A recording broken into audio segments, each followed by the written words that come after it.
안녕하세요. 경기도 일산에서 네일샵을 운영하면서 살고 있는 42세 여성입니다. 오늘 글을 쓰는 이유는 제가 겪은 기가 막힌 시집살이에 대한 사연을 들려드리기 위해서예요. 결혼을 한 여성이라면 누구나 시댁과 크고 작은 갈등을 경험하기 마련이라고 생각합니다. 그런데 제 경우는 기혼 여성들이 흔히 말하는 고부 갈등과는 차원이 다른 문제를 겪었어요. 돈 없고 가난한 집에서 태어났다는 이유만으로 저는 서러운 일을 참 많이 당했습니다.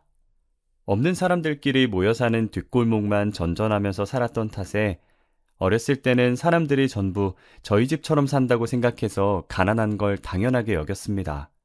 하지만 사춘기가 지나고 철이 들면서 돈이 없으면 얼마나 무시당하고 사람 취급을 못 받는지 알게 되었습니다.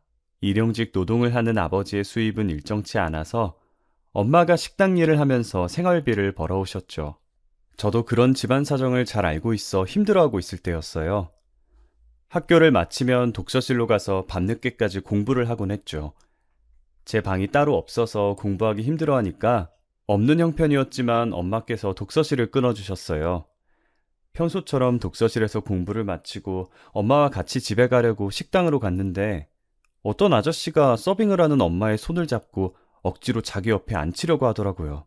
내일 모레 50인 여자 얼굴이 왜 이렇게 고운 거야? 조금만 꾸미면 처녀라고 해도 믿겠어. 자, 앉아서 술 좀 따라봐. 사장님, 도대체 왜 이러시는 거예요? 제가 지금 바빠서 앉아있을 수가 없어요. 어허, 아무리 바빠도 단골 손님은 챙겨야지. 엄마가 싫다고 해도 환갑을 넘긴 것 같은 아저씨는 막무가내였어요. 끝까지 엄마의 손을 잡고 놔주지 않더라고요. 식당 여주인도 보고만 있는 게 손님 시중을 들어주라고 눈치를 보내는 것 같았어요. 엄마가 하는 수 없이 술을 따라 주었는데 아저씨는 노골적으로 엄마를 바라봤습니다. 어, 어딜 보시는 거예요? 이러지 마세요.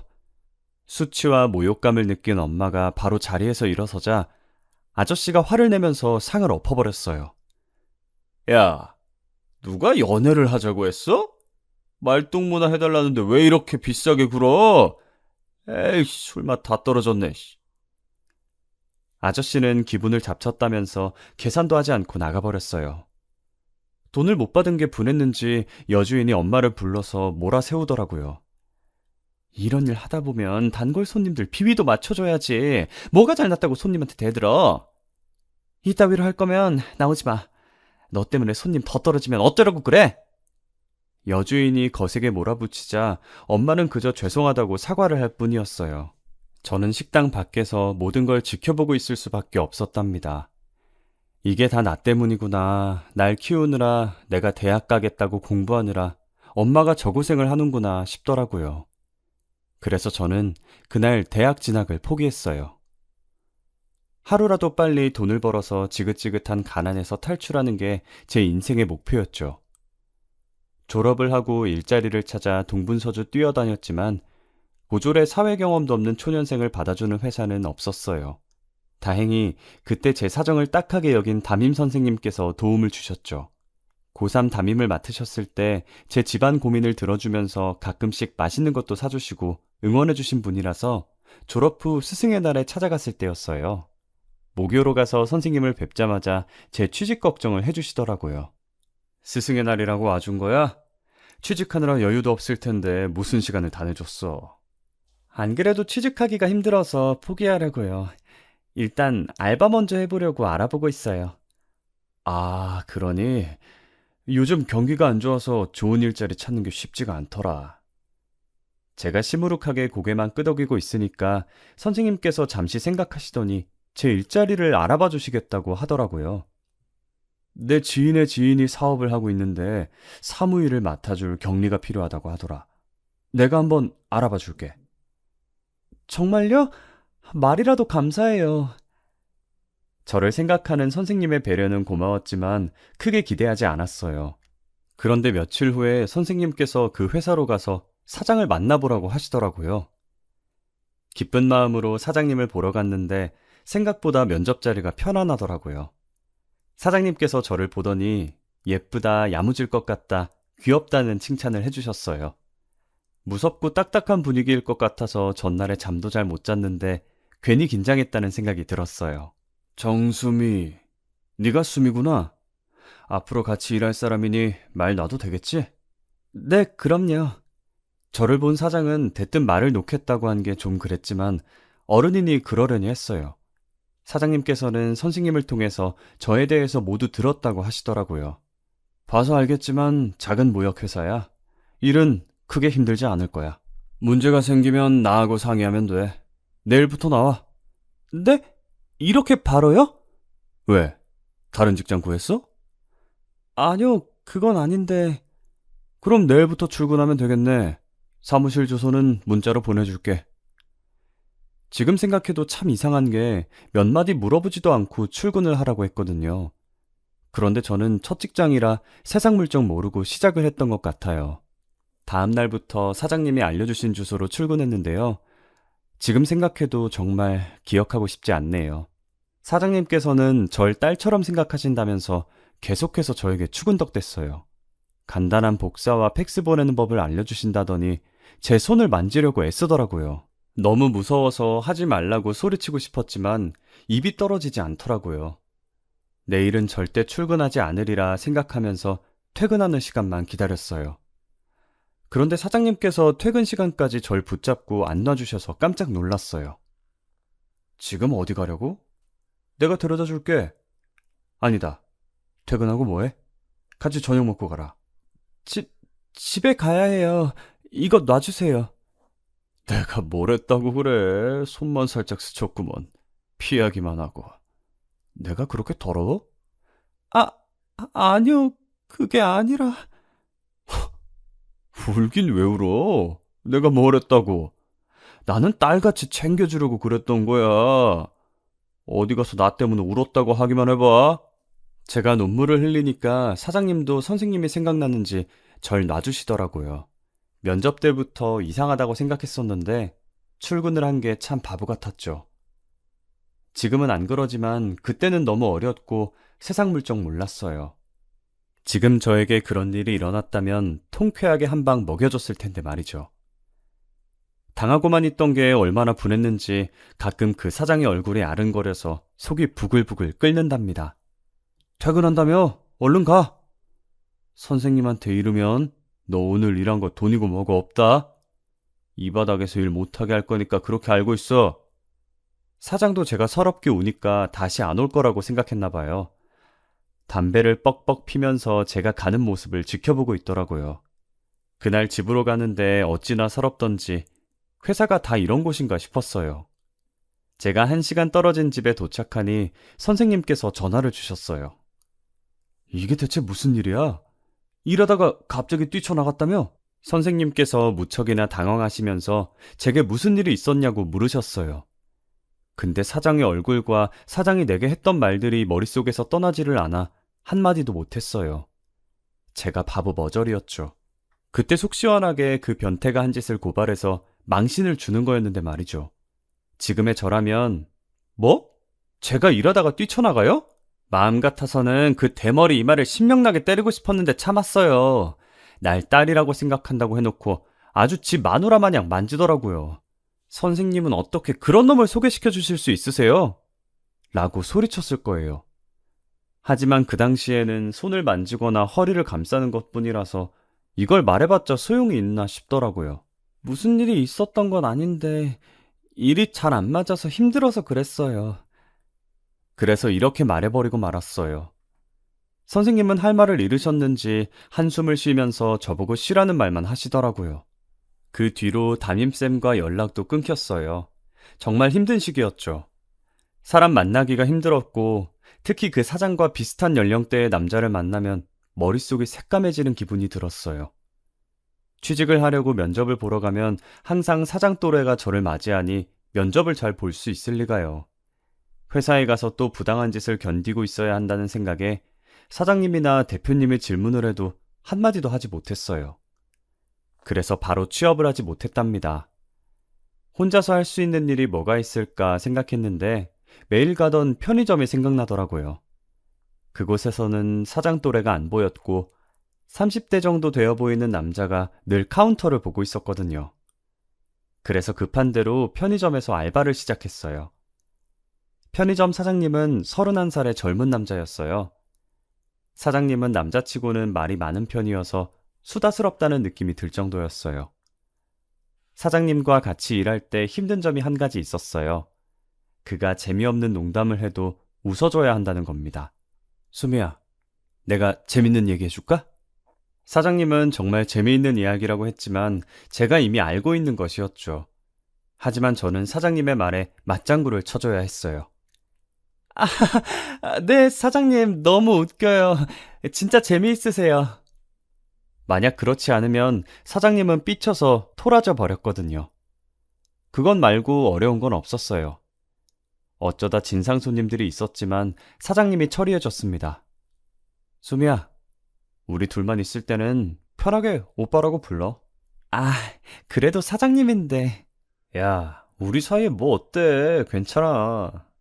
처음에는 어색해서 오빠라는 말이 입 밖에 나오지 않았지만 1년이 지나자 저는 사장님을 자연스럽게 오빠라고 부르면서 슬며시 말을 놓기도 했어요.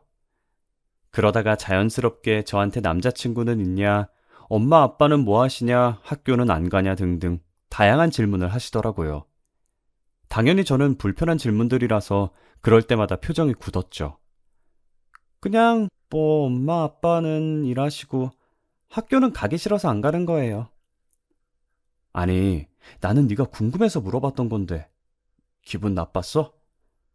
자꾸 물어보셔서 좀 그래요. 아, 불편했구나. 나는 대학을 안 갔거든. 난 괜찮아서 불편할 걸 생각 못 했다. 요즘 전문대라도 가는 추세니까 왜 안 가나 궁금했어. 가고 싶었는데 못 간 거면 도와주려고 했지. 어떻게 도와주게요? 등록금이라도 내주시게요? 네가 공부하고 싶으면 그렇게 해줄게. 도대체 왜요? 처음에는 나한테 원하는 게 있나 싶었어요. 저한테 트라우마를 안겨준 그 대머리 사장이 생각나서 의심이 가더라고요. 세상에 공짜가 어디 있나요? 저는 무슨 꿍꿍이가 있어서 이런 거라고 생각했는데 편의점 사장이 뜻밖의 말을 꺼냈어요. 내 동생이랑 닮아서 그래. 내 동생이 대학 가고 싶어 했는데 그때 형편이 안 좋아서 못 갔거든. 그렇게 여유 있음 지금이라도 보내면 되잖아요. 집을 나갔어. 가난해지니까 가족들이랑 사이가 안 좋아지더라고. 지금이라도 돌아와서 대학 가겠다고 하면 좋겠다. 그럼 당장이라도 보내줄 텐데. 사장님이 씁쓸한 표정으로 동생이 그립다고 말하는데 마음이 흔들리더라고요. 가난이라는 게 참 무섭다고 말하는데 공감이 가기도 했죠. 사장님이 어떻게 해서 성공했는지 무용담을 들려주는데 너무 멋진 사람이라는 생각이 들었어요. 편의점 하기 전에 별의별 짓을 다 해봤어. 평범한 회사인 줄 알았는데 들어가 보니까 다단계 회사인 거 있지? 조용히 나오느라 고생했었지. 그때는 정말 세상 물정 몰랐어. 주식 공부해서 번 돈 아니었으면 편의점도 못 차렸을걸? 어떻게든 가난에서 벗어나려고 주식은 물론 공무원 공부, 자격증 공부, 공부랑 공부는 다 해봤다고 하더라고요. 이 사람이라면 배울 점이 많겠다 하는 생각이 들자 자연스럽게 마음의 문이 열렸던 것 같아요. 그러다가 단둘이 술을 마시는 일도 잦아졌죠. 처음 며칠은 편의점 근처 술집만 찾았지만 시간이 지나자 사장님 집에서만 먹게 되었어요. 퇴근 후 술을 마시는 횟수만큼 저희들 사이는 점점 가까워졌죠. 그때부터 저는 사장님에게 반말을 할 수 있게 된 것 같아요. 제가 너무 방심해서일까요?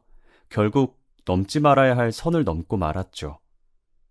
술김에 딱 한 번 잤는데 한 달 뒤에 전 임신을 했다는 사실을 알게 되었어요.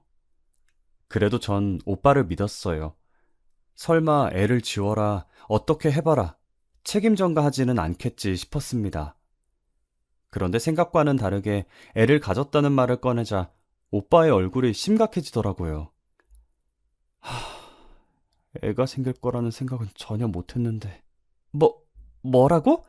지금 그 반응은 뭐야? 아니, 왜 화를 내? 책임지면 될 거 아니야.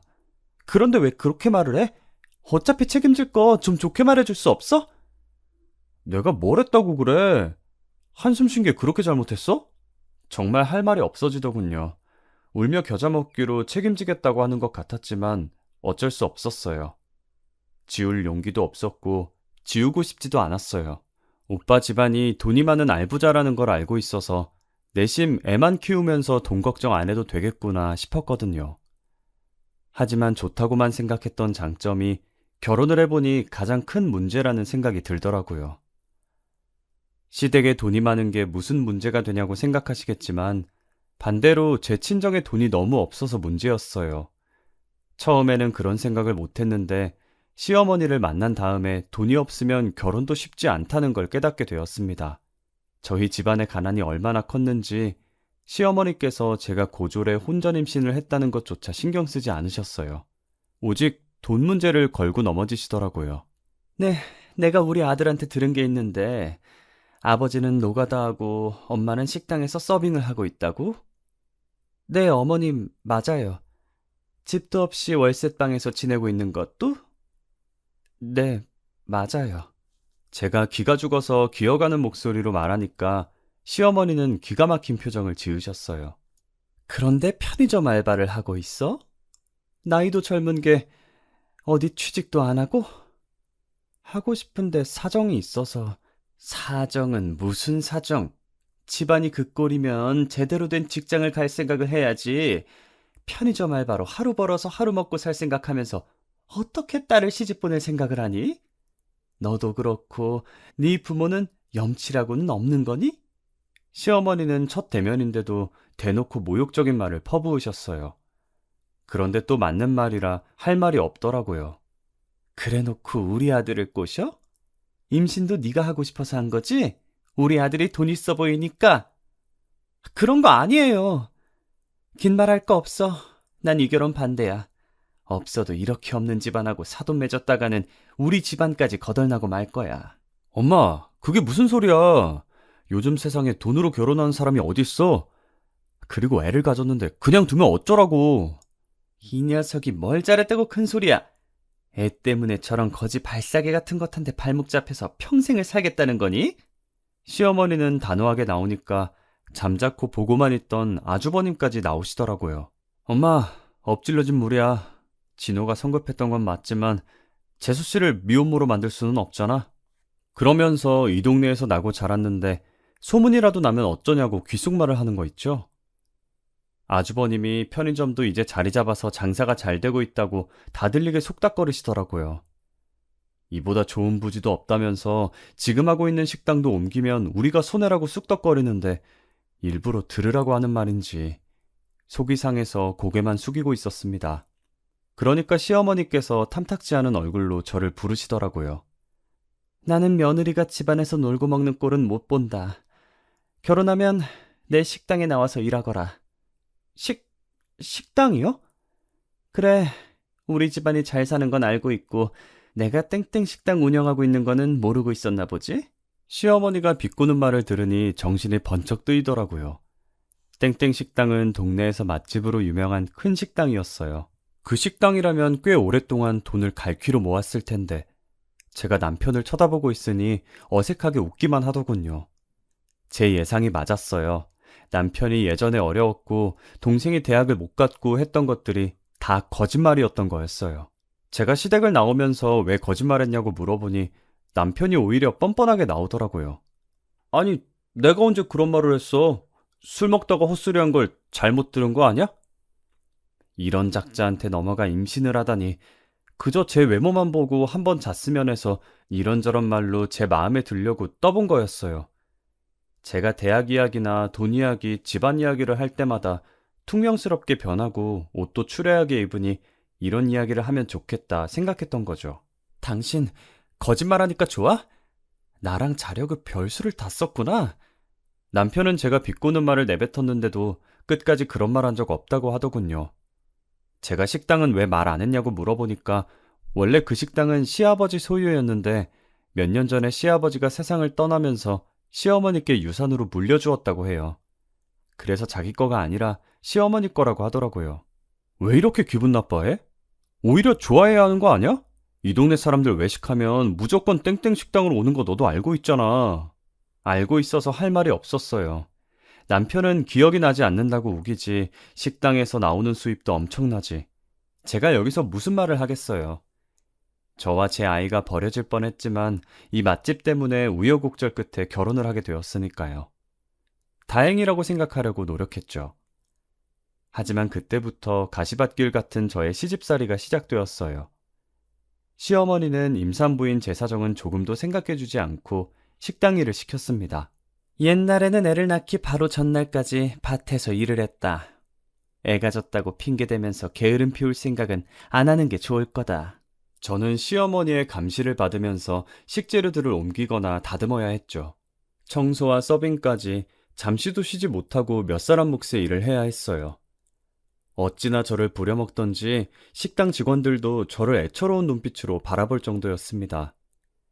제가 눈물을 흘리면서 양파를 깠다, 대파를 다듬었다, 정신없이 일을 하고 있으니 얼굴에 흐른 눈물과 땀까지 대신 닦아주셨습니다. 아휴, 애가 진 며느리한테 너무하는 거 아니야? 저러다 애 떨어지면 어쩔 거야. 이제 익숙해져서 괜찮아요. 저는 재료 손질하고 갈 테니까 얼른 먼저 퇴근해 보세요. 에휴, 이걸 다 언제 하려고 퇴근하래. 같이 하자. 이런 식으로 제가 할 일을 도와주신 적이 많이 있었습니다. 시어머니는 카운터에 앉아서 탱자탱자 놀면서 말만 많다, 성질이 더럽다, 텃세가 심하다, 뒤에서 험담을 하는데 속이 시원할 때가 많이 있었습니다. 하지만 그것도 잠시, 식당 일하는 아주머니들보다 시어머니를 더 많이 보니 제 속은 썩어 문드러질 것 같았어요. 야, 이리 와봐. 진호가 편의점 알바를 뽑겠다는데 내일부터는 편의점에도 나가라. 괜히 비싼 돈 들여서 사람을 쓸 필요 없잖아? 주방보조 일을 하고 있는 저를 다짜고짜 부르더니 편의점 일도 하라는 거 있죠? 정말 어이가 없는 말이었어요. 홀몸도 아닌 제게 식당 일을 마치고 밤에는 편의점에서 남편을 도와주라니요. 네? 어머니, 저 홀몸이 아니라서 힘들어요. 제가 그럴 수 없다 조심스럽게 이야기하니 남편도 옆에 서서 짜증을 내더라고요. 엄마 미쳤어? 지금도 힘들게 일하는데 편의점에 나와서 두탕을 뛰라는 거야? 그러다 유산이라도 하면 어쩌려고 그래? 넌 닥치고 가만히 있어. 자꾸 대들면 편의점 팔아버릴 거야. 내가 애야? 왜 자꾸 편의점으로 협박하는데? 뭐 협박? 그러니까 주식한다, 자격증 공부한다, 공무원 한다 나댈 때부터 잘했어야지. 집에서 노는 놈 편의점 줬더니 뻔뻔 실없네. 식당 잘 안 돼서 빚더미 나 앉았을 때를 생각해봐. 너 그때였으면 집도 없이 길바닥에서 잤어야 돼. 그 말을 듣는 순간 제가 바보 같더군요. 남편이 한 말이 전부 다 거짓이라는 생각이 들었습니다. 저한테 잘 보이려고 주식해서 벌어놓은 돈으로 편의점을 시작했다고 말했나 봅니다. 자격증이니 공무원이니 말만 번지르하게 해놓고 호감을 산 남편이 미웠죠. 하지만 한편으론 잠시나마 남편을 성실하고 멋지게 본 제가 바보같이 느껴졌습니다. 남편도 찔렸는지 제 눈치를 보면서 소리치더군요. 여기서 그 말이 왜 나와? 대학 보내준다고 할 때 대학이라도 가지. 나이 먹고 대학 가는 게 뭐가 창피하다고. 그냥 너 같은 놈은 지원해주지 말 걸 그랬다. 취직도 싫다고 고집 피우는 놈을 내가 뭐가 예쁘다고. 시어머니의 독한 말에 남편은 입을 다물어야 했어요. 학구열 있고 도전하는 걸 좋아한다고 생각한 남편이 대학도 가지 않고 취업도 하지 않으려고 했더군요. 결혼하고 나니 남편의 실체가 보이기 시작했습니다. 남편도 그때부터 본색을 드러내고 자신의 본성을 불더군요. 엄마, 왜 말을 그렇게 해? 집에 돈도 많은데 집안에 한 명쯤은 먹고 놀아도 되잖아. 그러니까 수미한테도 일 시키지 마. 내가 어떻게든 편의점으로 먹여 살릴게. 뭐? 돈 많은 집안 믿고 2년 넘게 백수로 지내겠다고 뻐긴 놈을 무슨 수로 믿어? 시어머니가 남편 등짝을 짝 한 번 때리면서 그렇게 원하던 사장님 소리 듣더니 미친 거냐고 소리치시더군요. 그러면서 그 편의점이 어떻게 네 거냐, 내 명의로 되어 있으니 내 거라고 말씀하시더라고요. 남편이 시어머니께 꼼짝을 못하는 이유가 뻔히 보였죠.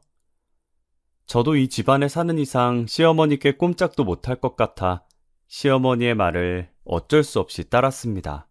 식당 일을 끝내고 바로 편의점 일을 하러 갔죠. 남편이 편의점 문을 열고 들어온 저를 보자마자 창고 쪽으로 손짓하더라고요. 여보, 힘들지? 당신은 창고에서 쉬고 있어. 내가 알아서 할 테니까. 고마워. 그런데 어머니께서 알지 않으실까? 아냐, 절대 몰라. 내가 오면 나오라고 말할 테니까 걱정하지 마. 이렇게 남편이 저를 배려해서 창고에 누울 곳을 만들고 쉬도록 해주었는데 그것도 시어머니께 들키고 말았습니다. 시어머니는 편의점에 설치된 CCTV를 통해서 제가 뭘 하는지 다 보고 있었던 거예요. 업자를 통해서 편의점 CCTV를 휴대폰으로 볼 수 있는 앱을 휴대폰에 깔아놓고 저를 감시했던 겁니다. 그래서 다짜고짜 전화를 하시더니 저에게 소리를 고래고래 지르시더라고요. 일을 하라고 했더니 나를 속이고 잠만 퍼질러 자면서 남편을 부려먹어? 한 번만 더 나를 속이려고 들면 당장 이혼시킬 테니까 그렇게 하라! 하루에 서너 시간밖에 못 자고 하루 종일 일을 하다 보니 결국 우려했던 일이 벌어지고 말았어요. 식당에서 일을 하던 저는 갑자기 쓰러지고 말았죠. 주말이라 정신없이 바빠서 발바닥에 땀이 나도록 서빙을 하고 있었는데 갑자기 하늘이 노랗게 보이더니 정신이 아득해지고 말았습니다. 음식을 실은 카트를 밀고 가다가 우당탕 소리를 내며 넘어져 버렸죠. 병원에서 눈을 뜨자마자 의사가 저를 보더니 빈혈이 심각하다고 했습니다. 왜 이렇게 무리하셨어요? 이제 막 7개월을 넘겼으니 지금부터가 고비예요. 철분 보조제 꾸준히 먹고 무리하지 말고 쉬셔야 합니다.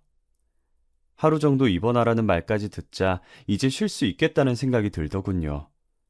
하루라도 푹 잘 수 있는 게 어디인가 싶었는데 다행히 곁에 있던 남편과 아주버님이 합세해서 시어머니께 더 이상 일을 시키지 말라고 설득해 주셨어요.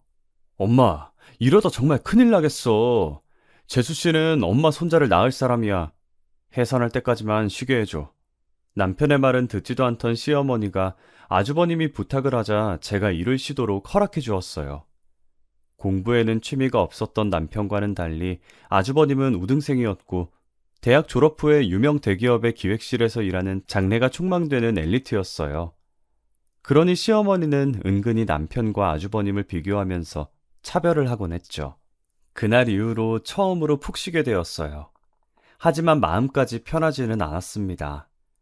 결혼 후 분가를 하지 않고 시댁에서 살았기 때문에 시어머니가 식당에서 돌아오면 눈치를 봐야 했습니다. 청소며 빨래 같은 집안일은 전부 제 몫이었죠. 시어머니 눈치를 보면서 피가 마르는 것 같은 시간을 보낸 뒤에 저는 아들을 낳았습니다. 산부인과 의사도 아직 빈혈 증상이 남아있으니 당분간은 편히 쉬면서 몸조리를 잘하는 게 중요하다면서 좋은 산후조리원에서 회복할 것을 권했어요. 남편도 조리원을 알아봐 주겠다고 말했는데 시어머니가 그걸 알고 펄쩍 뛰면서 안 된다고 하는 겁니다. 너 미쳤어? 돈을 길바닥에 뿌리는 한이 있어도 저게 조리원에 들어앉아서 호강하는 꼴은 못 본다. 당장 집으로 들어오라고 해. 시어머니의 불호령에 조리원은 꿈도 꾸지 못하고 젖먹이 아들과 함께 시어머니가 기다리고 있는 집으로 가야 했습니다. 남편이 슬며시 저를 친정에 보내서 한 달이라도 몸을 추스르게 하자고 했지만 시어머니는 그것마저 허락하지 않았어요. 딱 2달이 지나자 시어머니는 제게 식당으로 나오라는 명령을 내리시더라고요. 저는 그날부터 젖먹이 아들을 키우면서 식당 일을 해야 했죠. 그리고 2년 정도가 지났을 때였을까요? 집안에서 아주버님 결혼 이야기가 슬슬 나오고 있었어요. 너는 진호처럼 말도 안 되는 여자를 만나면 안 된다. 좋은 혼처를 찾아줄 테니까 나한테 맡겨. 시어머니는 아주버님의 혼처를 직접 물색했고 전문 중매쟁이를 통해서 좋은 집안의 여성을 소개받았습니다. 시어머니가 고른 동서의 집안은 만만치 않았어요. 사업가 집안으로 재력이 탄탄했고 동서는 해외 유학파 출신의 교양과 세련미가 넘치는 커리어 우먼이었어요. 아주버님도 동서의 외모와 조건이 마음에 들었고 둘은 교제를 한 지 몇 달 만에 바로 결혼에 꼴이 나게 되었어요. 그런데 그 불똥은 저한테 튀었습니다. 시어머니는 모든 면에서 저와는 정반대의 좋은 조건을 가진 동서와 비교하면서 심한 모욕감을 주었어요. 너도 나한테 맡겼으면 네 형수처럼 좋은 여자 만났을 거 아니냐? 아휴, 내 팔자야. 시어머니는 남편에게 저 같은 여자를 데려왔다고 때늦은 타박을 늘어놓았어요. 더 큰 문제는 시어머니뿐만 아니라 동서도 저를 무시한다는 것이었죠. 시어머니께 무슨 말을 들었는지 갑자기 저를 보고 학교 이야기를 꺼내더라고요. 어머, 대학을 안 갔다고요? 대학 안 가고 취직부터 한 거예요? 취직은 무슨, 편의점 알바한 게 전부란다. 그럼 왜 대학을 안 갔대? 올케는 참 욕심이 없나 봐요. 동서는 첫 대면부터 저의 학력을 들먹이면서 무시했고, 자기가 미국에서 유학을 했던 경험을 늘어놓으면서 제 귀를 죽이려고 들었어요. 괘씸하고 분했지만 빵빵한 친정을 등에 업고 잘난 척을 하는 동서에게 고분고분 따르는 수밖에 없었어요. 손이 동서였고 나이도 저보다 많아서 시어머니 말고 상전이 하나 더 생긴 꼴이었죠. 시어머니의 태도는 더 가관이었어요. 저를 볼 때는 얼음처럼 차가운 표정을 짓다가도 동서를 보면 입이 귀에 걸려서 활짝 웃으면서 아양을 떨더라고요.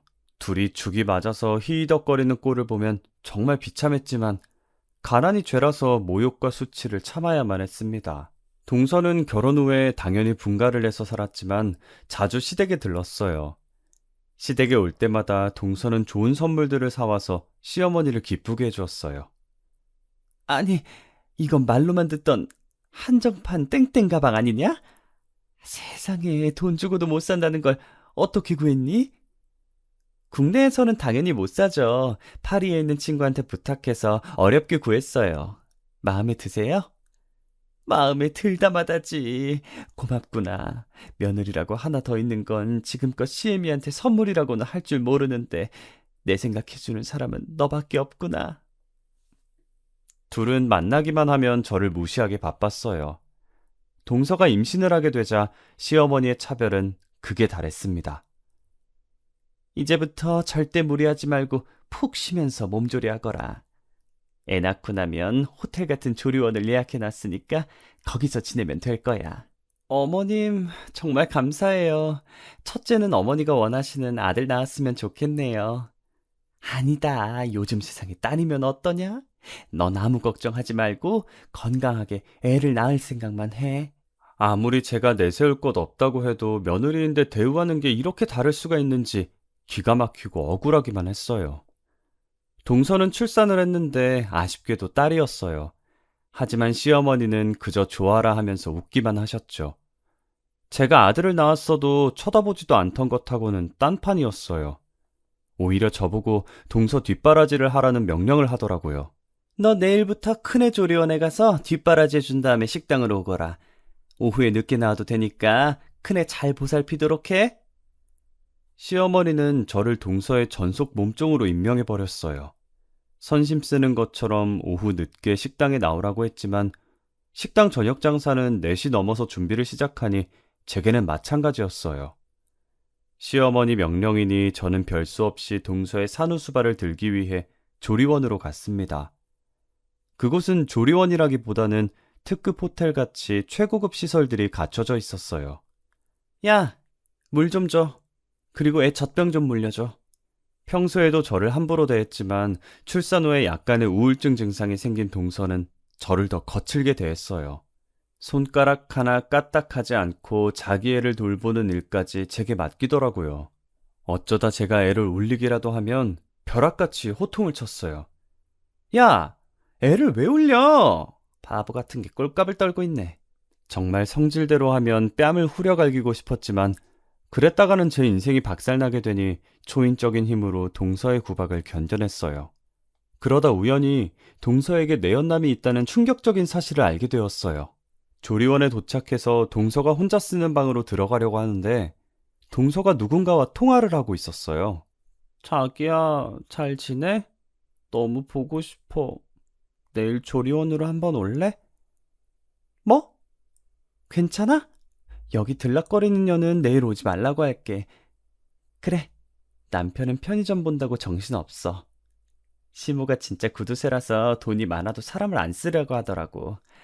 아, 시댁에서는 당연히 내가 다른 남자에 나온 거 모르고 있지. 그걸 알고 있으면 그 노인네가 가만뒀겠어?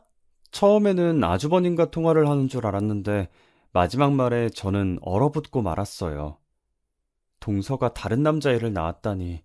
제가 충격에 빠져 있다가 몇 분 뒤에 방 안으로 들어가니 동서가 자기 친구들이 올 거니까 내일은 오지 말라고 하더라고요. 그래서 결심했습니다. 그날 적당한 기회를 보다가 동서가 샤워를 하는 틈을 타서 그녀의 휴대폰을 살펴보기로요. 비밀번호가 걸려 있었지만 그 전에 얼핏 봤는데 단순한 패턴이라서 쉽게 기억할 수 있었어요. 패턴을 열어 톡과 문자 등을 빠르게 훑어보았는데 내연남과 주고받은 낯뜨거운 말들이 가득 있었습니다. 정말 충격적이었던 건 내연남이 그녀에게 보낸 사진들이었어요. 내연남은 동서와 은밀한 관계를 가질 때 그 모습을 사진으로 찍었고 그걸 동서에게 보냈던 겁니다. 정말이지 소름 끼치는 변태들 같았어요. 저는 떨리는 손으로 동서가 샤워실에서 나오기 전에 모든 증거들을 제 휴대폰으로 전송해 놨습니다. 그리고 다음날 식당으로 갔죠. 조리원에 있을 시간인데 여기는 왜 왔어? 시어머니는 저를 보자마자 핀잔을 주시더라고요.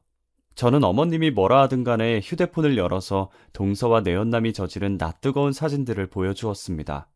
사진을 본 시어머니는 입이 딱 벌어졌고 충격을 받아서 아무 말도 못하더라고요. 제가 조리원에 갔다가 동서가 이야기하는 걸 들었는데 다른 남자애를 가졌다고 하더라고요. 애라고? 우리 며느리가 다른 남자애를? 시어머니가 믿을 수 없다는 표정으로 절 보고 있길래 당장 조리원으로 가보자고 했습니다. 제 예상대로 동서는 방 안에서 내연남이랑 있다가 시어머니를 보고 얼굴이 하얗게 질려버렸습니다. 끼고 있던 팔짱을 풀더니 어색하게 웃으며 일어나더군요. 어머니 갑자기 무슨 일로... 너 다른 남자애를 뵀어? 그런데 우리 아들 애인 것처럼 군 거야? 어머니 그게 무슨 말이에요? 갑자기 와서 이런 말 하시니까 당황스러워요. 동서가 제 눈치를 보고 있더라고요. 하긴 들키더라도 저한테 들킬 가능성이 높았으니 저를 의심하는 거겠죠. 그래서 제가 쐐기를 박아버렸습니다. 동서, 제가 다 들었어요. 다른 남자애를 가졌다면서요? 동서가 낳은 애가 저 남자애예요? 옳게! 그게 무슨 소리예요? 이상한 소리 하지 마세요. 동서가 당황스러워하면서 얼굴이 새빨개지더라고요. 그래서 제가 그 모습을 비웃으면서 소리쳤습니다. 제가 이상한 것 같으면 친자검사 해봐요. 친자검사라뇨? 자기야 아니라고 말 좀 해봐. 동서가 안절부절 못하다가 결국 자기 입으로 실토하고 말았어요. 얼떨결에 내연남을 두고 자기라고 부르고는 아차 싶었는지 입을 막더군요. 그 소리를 듣고 열이 받은 시어머니가 동서의 머리채를 잡아챘어요. 뭐? 자기야? 이런 못된 것 같으니 감히 네가 바람을 피우고 다른 놈애를 낳아? 이런 쳐 죽여도 시원치 않은 것! 시어머니가 동서 머리채를 뽑다 못해 얼굴도 쥐어뜯을 것 같아서 친자검사부터 해보자며 붙잡아서 말렸어요. 그 길로 얼른 어머님을 데리고 나와서 조리원 카페에 앉아 차 한 잔을 사드렸죠. 동서가 저를 씹은 만큼 동서에 대한 분노를 내뱉으시더라고요. 저는 그렇게 속 시원하지는 않았지만 앞으로 같이 지낼 시댁 분위기를 생각해 열심히 맞장구 쳤답니다. 덕분에 어머님은 좀 진정이 되신 것 같았어요. 출장 끝나는 대로 친자검사부터 해보라고 해야지. 내가 내 두 눈으로 봐야지 믿을 수가 있을 것 같다. 시어머니께서는 아주버님의 출장이 끝나자마자 동서의 불륜을 알렸어요. 그 길로 바로 친자검사를 한 결과 유전자 불일치로 나왔죠. 결국 동서는 엄청난 위자료를 물고 이혼당해야만 했습니다. 동서를 쫓아낸 다음에 시어머니는 그야말로 몸져 누웠어요. 엘리트 아들이 이혼남이 되었다는 사실에 믿었던 며느리에게 배신당했다는 생각에 큰 충격을 받은 것 같았어요. 며칠을 알아 누워있는 걸 제가 간호하고 있으니 어머님께서 갑자기 미안하다는 말을 꺼내시더라고요. 그래도 너밖에 없다. 너같이 묵묵히 내 말 들어주는 건 너밖에 없어. 갑자기 왜 이러시는 거예요? 갑자기라니 네가 고마워서 이러는 건데. 저한테 사과하고 고맙다고 하고 어머님 그런 분 아니시잖아요. 내가 뭘 했다고 그러니? 쥐뿔도 없는 애 데려다가 식당일 가르쳐줘, 편의점 일 가르쳐줘, 먹여주고 재워주고 다 했구먼. 시모가 온 힘을 다해 잠긴 목소리로 소리치는데 눈앞이 아득해지더군요. 제가 왜 이런 사람을 간호하고 있었는지 제 자신이 한심하게 느껴졌어요. 가난하고 처량한 현실 앞에서 굽실거리는 게 익숙해졌는지 자연스럽게 못살게 구는 심호수발을 들고 있는 꼴이란. 저도 모르게 이혼 이야기가 불쑥 튀어나오더라고요. 어머니, 저 이혼할래요. 그동안 저를 구박하고 무시하면서 몸종처럼 부려먹은 것에 대해서 정신적인 위자료와 재산 분할을 청구할 거예요. 뭐? 너 제정신이냐? 네, 아주 정상이에요. 몇 년 동안 짐승 같은 취급을 받으면서 죽도록 일을 했어요. 이젠 그렇게 살고 싶지 않아요. 당당하게 제 몫을 찾으려고 해요. 이것이 아주 미쳤구나. 그래, 소송을 하든 뭘 하든 마음대로 해. 시애미가 며느리한테 일을 시키는 건 당연한 일인데 돈을 내놓으라고? 무슨 말 같지도 않은 헛소리를 짓거리는 게야? 그럼 헛소리라고 생각하세요. 어머님도 미친 사람이랑 살기 싫을 테니까 제가 나가서 살게요. 그 길로 단촐하게 짐을 싸서 나갔던 것 같아요. 돈 한 푼 없어서 찜질방에서 살거나 PC방에서 뜬 눈을 지샜지만 시댁에서 살 때보다 마음 편했어요. 시댁을 나온 뒤로 일도 술술 풀리더라고요. 시어머니는 재산 분할은 어림도 없다고 버텼지만 법원에서는 제 손을 들어주었죠. 결혼 후 아들을 키우면서 하루도 쉬지 않고 시어머니의 식당 일을 했던 것과 그동안 당한 인격적인 모욕에 대한 정신적인 보상을 받게 되었습니다. 이제 혼자서 아들을 키워야 해서 뭘 할까 고민하다가 받은 위자료로 평소에 관심이 있던 네일 아트를 배우게 되었습니다. 그리고 2년이 흘러 네일샵까지 차리게 되었네요. 3년이 지난 지금은 고정 고객들이 꾸준히 늘어서 저와 아들이 먹고 사는데 큰 지장은 없답니다. 제가 한많은 시집살이를 정리한 뒤에 느낀 건 며느리는 절대로 죄인이 아니라는 거예요. 여러분들 중에서도 시어머니나 시댁 식구들과 불편한 관계 때문에 고민을 하시는 분들이 있을 거라고 생각해요.